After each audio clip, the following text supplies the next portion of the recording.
¿Sabías que el etíope de Hechos 8 era un funcionario de la corte real de Etiopía, situada en lo que hoy es Sudán y Etiopía? Felipe lo encontró leyendo el Antiguo Testamento, lo cual significaba que quizás se trataba de alguien temeroso de Dios. Su viaje a Jerusalén le habría llevado 3 meses, una señal genuina de su sinceridad en la búsqueda de Dios. Hoy estamos en nuestro día 135 de nuestro plan de estudio leyendo el Nuevo Testamento y Salmos en un año. Oramos juntos. Gracias te damos, amado Señor, en este día, Padre. Te pedimos que nos ayudes en esta lectura, que tu Espíritu Santo nos guíe a través de tu palabra. Ayúdanos a meditar en ella, a retenerla en nuestras mentes, en nuestros corazones y a ponerla en práctica diariamente. En el nombre de tu Hijo amado Jesucristo te lo pedimos y decimos amén. Hechos 8. Y Saulo estaba de completo acuerdo con ellos en su muerte. Saulo persigue a la iglesia. En aquel día se desató una gran persecución en contra de la iglesia en Jerusalén, y todos fueron esparcidos por las regiones de Judea y Samaria, excepto los apóstoles. Algunos hombres piadosos sepultaron a Esteban y lloraron a gran voz por él. Pero Saulo hacía estragos en la iglesia, entrando de casa en casa y arrastrando a hombres y mujeres, los echaba en la cárcel. Predicación de Felipe en Samaria. Así que los que habían sido esparcidos iban predicando la palabra. Felipe, descendiendo a la ciudad de Samaria, les predicaba a Cristo, y las multitudes unánimes presentaban atención a lo que Felipe decía, al oír y ver las señales que hacía. Porque de muchos que tenían espíritus inmundos, estos salían de ellos gritando a gran voz, y muchos que habían sido paralíticos y cojos eran sanados, y había gran regocijo en aquella ciudad. Simón el mago. Hacía tiempo que cierto hombre llamado Simón estaba ejerciendo la magia en la ciudad y asombrando a la gente de Samaria, pretendiendo ser un gran personaje. Y todos, desde el menor hasta el mayor, le prestaban atención y decían, este es el que se llama el gran poder de Dios. Le prestaban atención porque por mucho tiempo los había asombrado con sus artes mágicas. Pero cuando creyeron a Felipe, que anunciaba las buenas nuevas del reino de Dios y el nombre de Cristo Jesús, se bautizaban tanto hombres como mujeres. Y aún Simón mismo creyó, y después de bautizarse continuó con Felipe, y estaba atónito al ver las señales y los grandes milagros que se hacían. Pedro y Juan en Samaria. Cuando los apóstoles que estaban en Jerusalén oyeron que Samaria había recibido la palabra de Dios, le enviaron a Pedro y a Juan, quienes descendieron y oraron por ellos para que recibieran el Espíritu Santo, porque todavía no había descendido el Espíritu Santo sobre ninguno de ellos, solo habían sido bautizados en el nombre del Señor Jesús. Entonces Pedro y Juan les imponían las manos y recibían el Espíritu Santo. Cuando Simón vio que el Espíritu se daba por la imposición de las manos de los apóstoles, les ofreció dinero y les dijo, denme también a mí esa autoridad, de manera que todo aquel sobre quien ponga mis manos reciba el Espíritu Santo.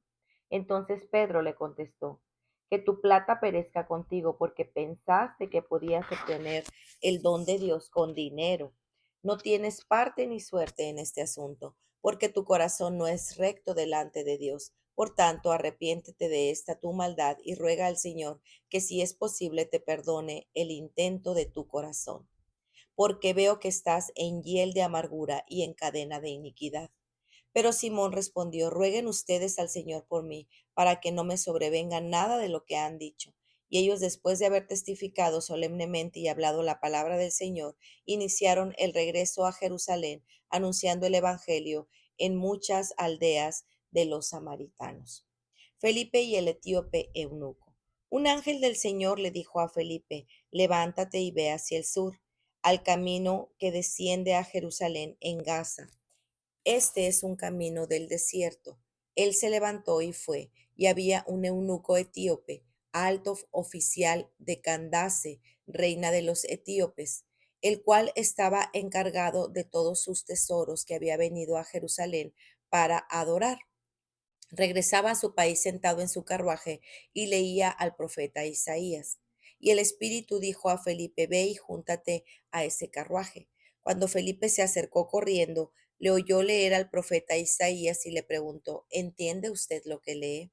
El eunuco le respondió, ¿cómo podré, a menos que alguien me guíe? E invitó a Felipe a que subiera y se sentara con él. El pasaje de la escritura que estaba leyendo era este.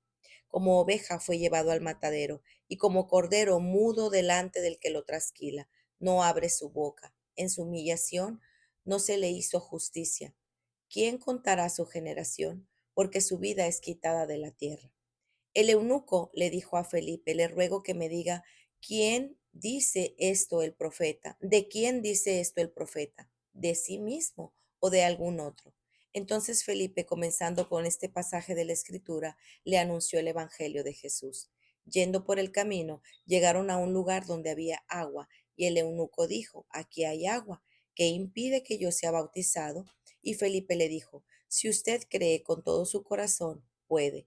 Creo que Jesucristo es el Hijo de Dios, respondió el eunuco, y mandó parar el carruaje. Ambos descendieron al agua y Felipe lo bautizó. Al salir ellos del agua, el Espíritu del Señor arrebató a Felipe y no vio más al eunuco, que continuó su camino gozoso. Pero Felipe se encontró en Azoto y por donde pasaba anunciaba el Evangelio en todas las ciudades hasta que llegó a Cesarea. Para reflexionar. Los Hechos 8 nos muestra cómo Dios cumple fielmente su promesa de llevar el Evangelio más allá de Jerusalén. Lo hace de una manera que nadie habría planeado, usando la persecución, el sufrimiento y la dispersión para extender las buenas nuevas por nuevas regiones. Aun cuando el pecado humano parece dominar la escena, Dios sigue gobernando la historia por medio de su Espíritu Santo. Después de la muerte de Esteban se desata una gran persecución contra la iglesia. Entre quienes la impulsaban estaba Saulo, un hombre profundamente religioso, celoso por las tradiciones de sus padres y convencido de estar sirviendo a Dios al perseguir a la iglesia. Entraba en las casas, arrastraba a hombres y mujeres y los llevaba a la cárcel. Al hacerlo sin saberlo, estaba persiguiendo a Dios mismo. Esta persecución, lejos de destruir a la iglesia, se convierte en el medio que Dios usa para dispersar a los creyentes y llevar el evangelio a nuevos lugares. Que parecía, Aquello que parecía derrota era en realidad parte del plan soberano de Dios. Entre los que fueron dispersados estaba Felipe, uno de los 7 hombres escogidos para servir mesas, lleno del Espíritu Santo. Llegó a Samaria y comenzó a predicar a Cristo. Samaria no era un lugar cualquiera. No olvidemos que era una región despreciada por los judíos, marcada por tensiones étnicas y religiosas. Sin embargo, ahí el Evangelio fue recibido con gozo y señales que acompañaban la proclamación de la palabra. Esto nos recuerda que el avance del Evangelio no depende de lugares cómodos ni de contextos favorables. El Espíritu de Dios rompe barreras y lleva a Cristo a donde Él quiere, usando a siervos comunes dispuestos a obedecer. Más adelante, un ángel del Señor se dirige a Felipe por el camino que desciende a Jerusalén, a Gaza. Ahí se encuentra con un eunuco etíope, un alto funcionario, hombre instruido con autoridad y acceso a la lectura. No era un iletrado, ni alguien incapaz de comprender por falta de educación. De hecho, estaba leyendo el libro del profeta Isaías. Sin embargo, aunque sabía leer, no entendía, y no porque le faltara inteligencia o dominio del idioma, sino porque la comprensión espiritual no se obtiene con conocimiento humano. Por eso le dice a Felipe, ¿cómo podré entender si alguien no me guía? Ese momento revela una verdad profunda. Solo el Espíritu Santo puede abrir los ojos para ver a Cristo en las Escrituras. Felipe, guiado por Dios, le anuncia a Jesús como el cumplimiento de Isaías. El resultado es fe, gozo y obediencia inmediata. El eunuco pide ser bautizado, no como un acto que salva, sino como una confesión pública de una obra que Dios ya había hecho en su corazón. Este encuentro nos muestra la misericordia de Dios hacia los marginados y hacia los excluidos. Aún alguien que posiblemente no tenía acceso pleno al templo, ahora es hecho parte de la familia de Dios por medio de Cristo. Cuando Dios está obrando con poder, Satanás redobla esfuerzos. Mientras el evangelio avanzaba con poder en Samaria, aparece otro personaje, Simón, un mago que asombraba a la gente con sus artes ocultas. A veces estamos dispuestos a creer en la magia o la brujería que en Jesucristo. Somos rápidos en creer en magia, feng shui, cristales, etcétera. Cuando este hombre ve las señales que acompañan la predicación del evangelio, parece creer y se bautiza, pero su interés no estaba en Cristo, sino en el poder. Simón intenta comprar el don del Espíritu Santo, mostrando que su corazón no había sido transformado, pero sus ojos estaban en las señales y en el poder de los apóstoles, ignorando totalmente cómo operaba el poder del Espíritu Santo a través de Felipe, Pedro y Juan. Con discernimiento espiritual identifican que su fe no era genuina. El poder de Dios no puede manipularse ni adquirirse con dinero. Es un regalo que Él concede a quienes son suyos.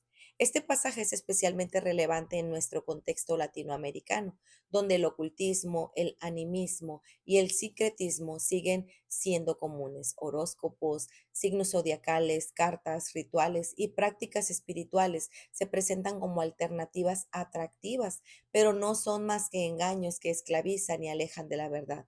La fe verdadera no es solo un asentismo intelectual. Aún los demonios creen y tiemblan.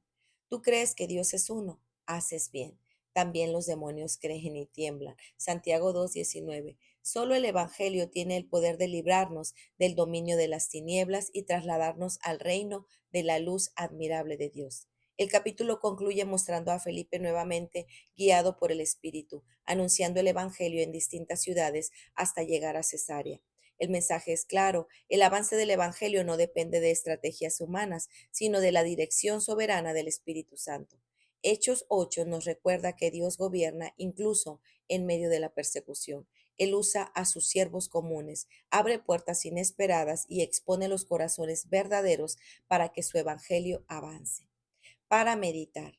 ¿Confiamos en que Dios sigue obrando aun cuando las circunstancias parecen adversas?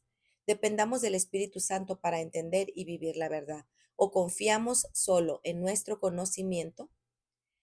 Estamos alerta frente a las imitaciones del poder de Dios que buscan desviar nuestros corazones de Cristo. Permanezcamos siempre alertas y que el Espíritu Santo nos ayude a discernir su verdad.